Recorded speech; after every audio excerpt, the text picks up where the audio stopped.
we are asking permission from our Sahib, from our Sheikh, Rabbani, to speak and to listen, to say what is necessary, and to take what is for us and to put it into our lives as a reminder.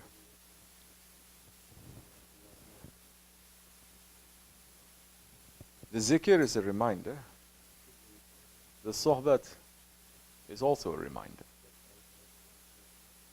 The association, that association is reminding of you, of Allah and His Prophet, nothing else. Say there's something else in our Sohbets that we're reminding people of. If that Sohbet is reminding you of Allah and His Prophet, reminding you of the hereafter life, taking you out from these troubles of this dunya, from the lies of this dunya, and putting you into a different feeling, making you to understand and to discover yourself, then to worship and to know Allah, then it's okay. That sohbet, that association, go for it. Attend it. Because it is where jewels are given. You will not be able to find that kind of association everywhere. Look to see who is saying what they are, what titles they have. Imam, Sheikh, this or that. Mostly, we are saying, it is good people are gathering together. But whether they are giving jewels or not is something else.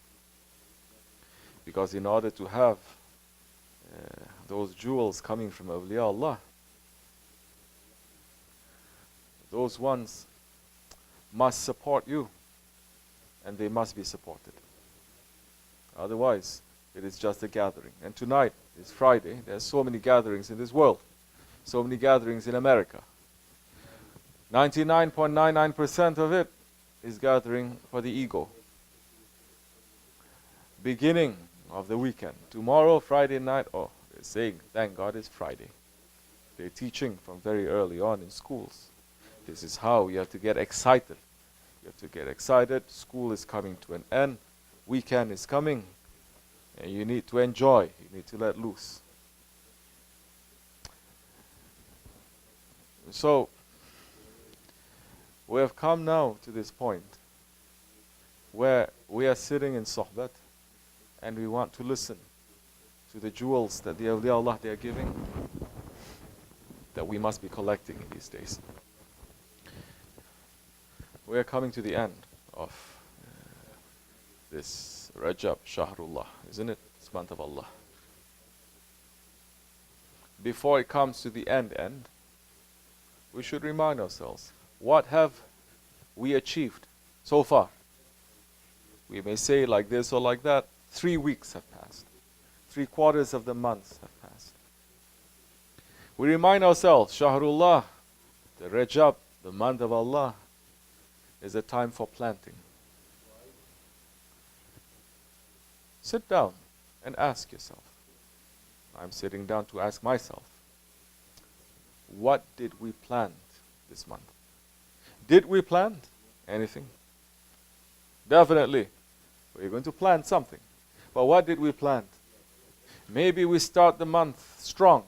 Making strong intentions is good. But what happened after that?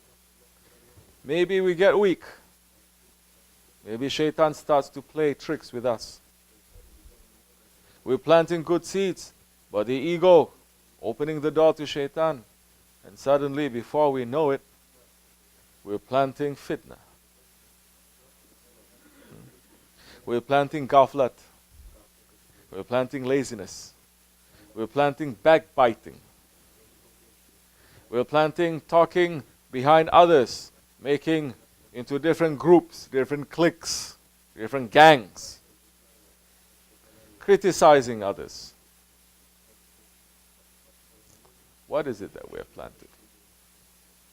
These words are for those who are not looking with those eyes of Allah. If you're looking with the eyes of Allah, meaning with the nur of Allah, meaning knowing what is right and wrong, you are going to stay away. You're not going to get busy with wrong anyway. You know that is wrong, then you're going to stay away. You're not going to be busy with that. But it is not like you are going to say right and wrong, they are the same. No, they are not the same. But when it doesn't concern that, when it concerns others, when it concerns believers, when it concerns the Jamaat, are we being more careful what comes out of our mouth to know where it's going to reach? Are we being more careful with our actions, where the consequences are going to lie? What are the results going to be? Are we being careful to know that things that we are doing without consultation, things that we are doing by our own heads, in this month especially, if we start planting it, we're going to keep that tree to grow and we're going to harvest it in Ramadan and for the rest of the year. Alhamdulillah. So before the month is over, look at what we plant. If it is wrong seeds there, take it out. Get rid of it. Meaning if there are wrong actions that we are doing, wrong intentions that we are doing, get rid of it. Start planting again good seeds. Start taking out the weeds. Don't be busy with things that don't concern you. Especially now, when there is a classroom and there is a Jamaat, no one is responsible for someone else. No one is going to say, well, you don't know adab. I know adab. How do you know adab? I have been with Shaykh Effendi such a long time. Those are famous last words.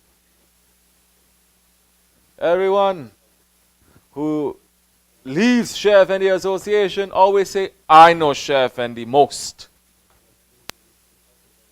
I know him special. I know him the way nobody else knows. That's how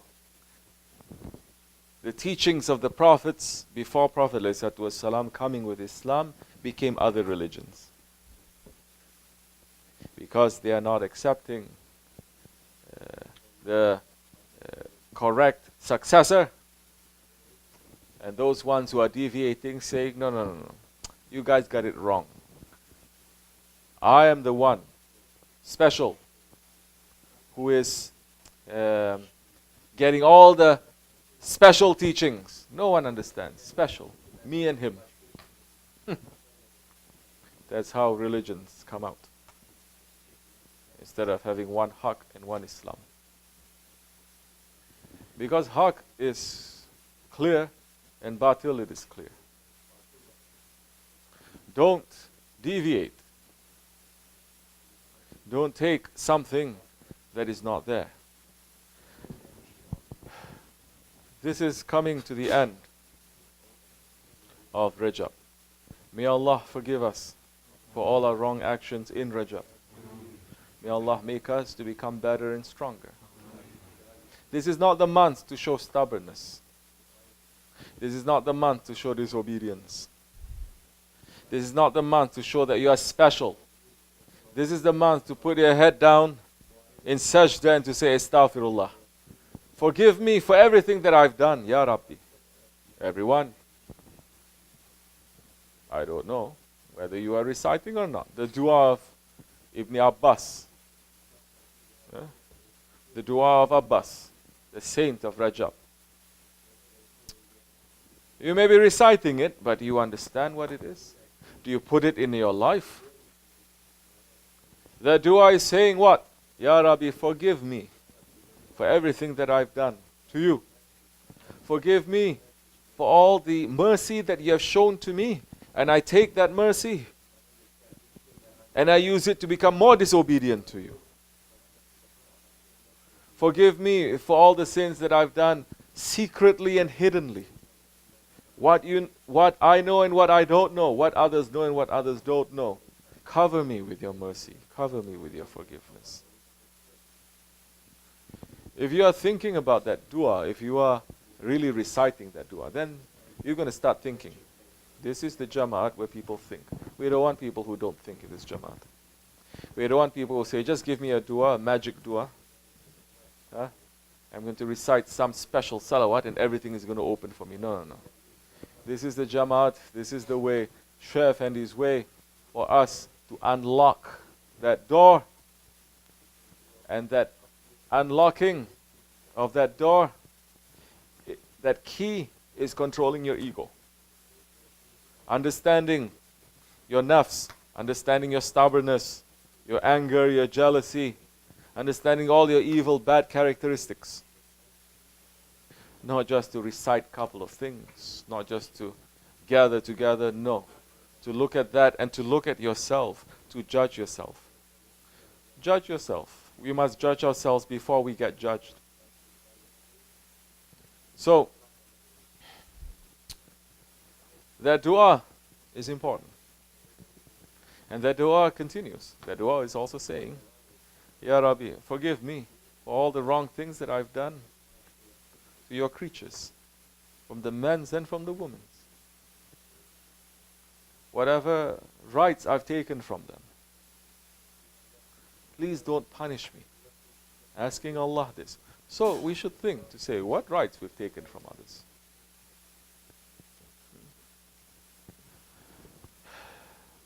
If the murid is thinking these things, he's going to become more awake. Things will get simpler. You are going to get more energy to do things that you're supposed to do. You're not going to get lost because you are counting your blessings. You are counting your blessings and you're saying they're uncountable. And you are counting the wrong things that you have done. So when the time comes for you to do the wrong thing, when the ego and the shaytaan is making you crazy to do the wrong thing, at least you're going to step back and say, how I can do this? I've done so many wrong things and Allah has forgiven me. At least shame, at least there's something to pull. You cannot say that I'm helpless. I cannot do anything. Something took over me. You cannot. That shows that you're not thinking too much. If you're thinking shukr, Ya Rabbi, shukr. And you are going to step on your ego. Another thing that people have to understand, tariqat is not just to gather together to feel good. Okay? It is not that, to feel good. It is a training camp. It is to train the ego. It is to step on your ego. If it's just nice and easy, and if it's just to feel good, then it's just a social gathering. Maybe that one in authority is going to say to you something that all your life you believe the opposite. Maybe he's going to say something that you're going to get upset with. It has to be. There has to be some rubbing. You want to be polished? Then you have to be polished with something that is going to rub and going to take out all the dirtiness, isn't it? And you have to use sometimes very harsh scrub to take that away. But that's the only time that you're going to shine. Otherwise, you're going to be very messed up, very dirty. You're not going to find your true self. You're not be able to discover your own self. We are here to discover ourselves. And yes, we're praying that Allah make it easy for us, of course. We're not praying for things to be difficult, but Allah is saying, take one step to me and I will take 10 steps to you. We must make that one step. We must step on our ego. That is what it's meaning also. We must step on our ego. And so many times we get into trouble because we don't take that one step. We don't take that first step. Shaitan is coming, we don't take that first step, then it's pulling us back and back and back. Now, to take that one step is going to be so difficult because you are pulled back so far away from your starting point. The month of Rajab, Allah subhanahu wa ta'ala is saying, this is my month. And we're asking Allah to forgive us and for us to also make good use of the rest of this time in this month, to awake to ourselves, to do more good things, to please Allah and His Prophet, to step on our ego, and to prepare ourselves for the month of the Prophet ﷺ. Inshallah Rahman.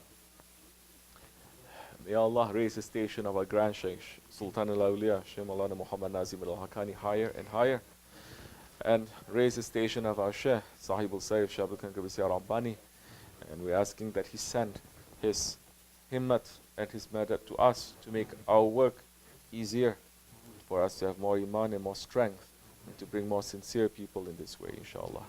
May Allah tawfiq, may Allah forgive me and bless all of you. Al-Fatiha.